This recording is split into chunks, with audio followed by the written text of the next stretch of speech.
The truth, why Fabio Wardley earned his title shot versus Joseph Parker. We're days away from this heavyweight clash and I can't wait. The winner gets a shot at the heavyweight king, Oleksandr Usyk. Fabio's been moving fast in his pro career with a string of knockout reels, but does he really deserve this opportunity?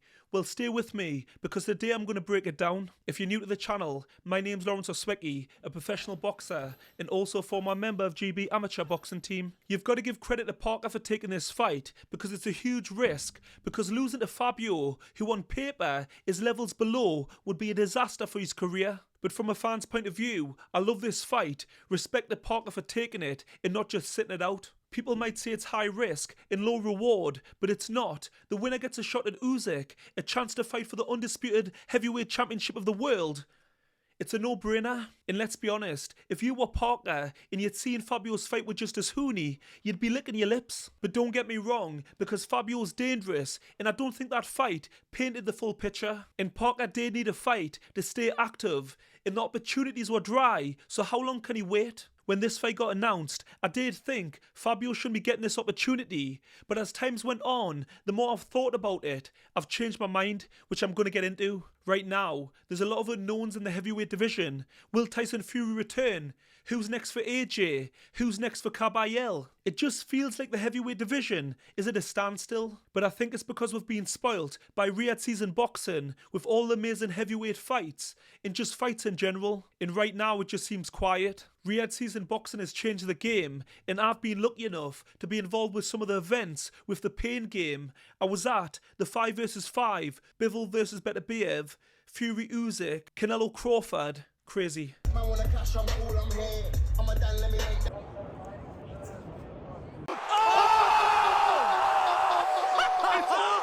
are we witnessing? What are we witnessing? Anthony Joshua is... Break your neck,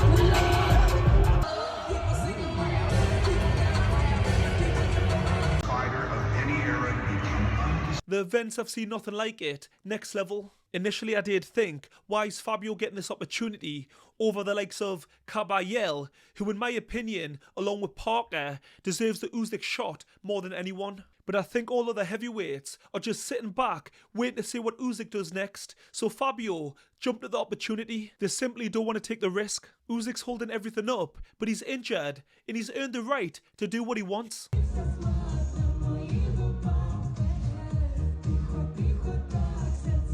But he has came out and said he'll fight the winner early next year, so that's a little bit of light. But in boxing, things are always changing, so I wouldn't hold my breath. But the fact of the matter, all the heavyweights just need to crack on and fight. There's no guarantees of a title shot. Boxing's a business, and Fabio's got a lot of momentum on his side with his string of wins, knockout reels. You know, he's put the boxing world on notice. I was there in Saudi with the pain game. I was traumatized when Fabio destroyed my old roommate Fraser Clark. That's how he get the boxing world's attention. Then he done it again when he headlined Portman Road Stadium against Justice Huni. He was losing every round, then bang!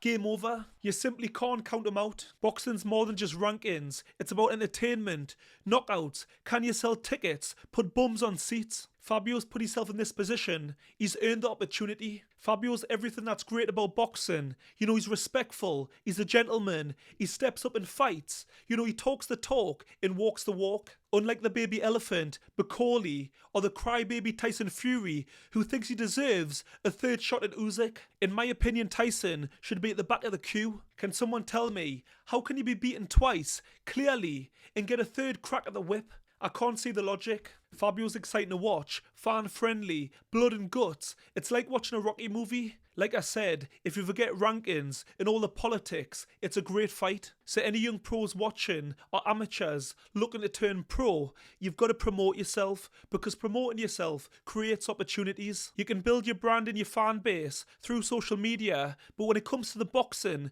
the pretty stuff's good, but the fans want excitement. They want to see aggression and knockouts, because the casual fans don't appreciate the sweet science. I'm not saying you need to be in wars, but when the fans are spending the hard-earned money, they've got to be entertained. And I'm definitely not saying you need to fight like Fabio Wardley because he takes it too far. but he's learning on the job, and as we know, he didn't have an amateur background. And finally, you've got to take risks, take the opportunities when they come. It's the fight business, it's the nature of the game, so work hard, stay in the gym, and be ready when the opportunity comes knocking. Here's an interesting one. Simon Jordan said that Ben Davison said that Huni is a better boxer than Parker. They said they weren't expecting to bank rounds against Huni, but they do against Parker, which is interesting, but I do get it, because I hadn't seen much of Huni, but I was really impressed. He moved well, he was sharp, he put his punches together well, good defense. He's not a big puncher, but he was good all round. Fraser Clark made a great point about Huni. Very much still carries the amateur pedigree with him, where he's very, very sharp, still throws a lot of shots. He just took his eye off the ball at the crucial moment. I think Fraser's right.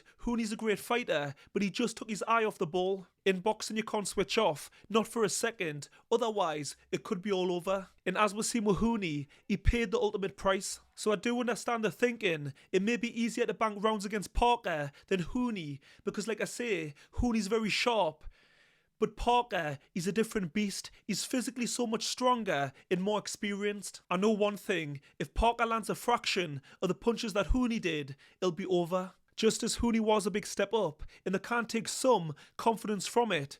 But Parker brings a whole lot of different problems. Fraser also mentions having fought Fabio, his unorthodox style, being raw and inexperienced, is difficult to deal with and effective. He's developed like a certain set of skills, but he's also kept some of that novice stuff with him. That's the hard bit of the puzzle. I did say in my prediction video, don't laugh, I compared Fabio to Prince Nazim. Wait a second, stay with me. What I was trying to say is a fighter, it's really difficult to prepare for unorthodox styles. I'm not saying that Prince Nazim and Fabio are the same, on the same level. Fabio's obviously a quick learner because he's been learning on the job, but it's his rawness, being unorthodox, that's made him effective. Not forgetting his toughness and power. This fight is a make or break for both guys, but especially for Parker, because no disrespect, a loss to Fabio would be a disaster. Because let's be honest, he's expected to win, and when you compare resumes, Parker is levels above. But as we know we're heavyweights, the rules don't apply. This fight's going to be fireworks, drama, and some. I can't wait. Just quickly, Derek Chisora for his 50th fight potentially is going to be fighting Jarrell Miller. Now that is a fight, it would be an absolute war. But at the same time, I do have mixed feelings. How has Miller still got a license? He's failed multiple tests, so the fight can only happen if Mr. Clem Butte can pass a test. But anyway, somehow he's still got a license, so let's move on. I mentioned earlier that Fabio has a fan-friendly style. Well, these two take it to the next level. Neither men take a backward step. It'd be an absolute war. There was talks of Zhang, but forget that. Terrible matchmaking. A big horrible southpaw who can really punch. Yes, I know, all heavyweights can punch, but Big Bang Zhang can really bang. And yes, I know, I'm a poet. Look what he done to Joe Joyce. It's his last fight, not his last time on earth. Jarrell Miller's a great style matchup. He's a great trash talker. He brings the drama. The build-up alone would be electric. Derek Chisora deserves all the respect. He's fought them all. Win, lose or draw, he brings it. He never takes the easy route. Let me know what you think in the comment section. I hope you've enjoyed the video. And don't forget to like and subscribe and go and watch this video next.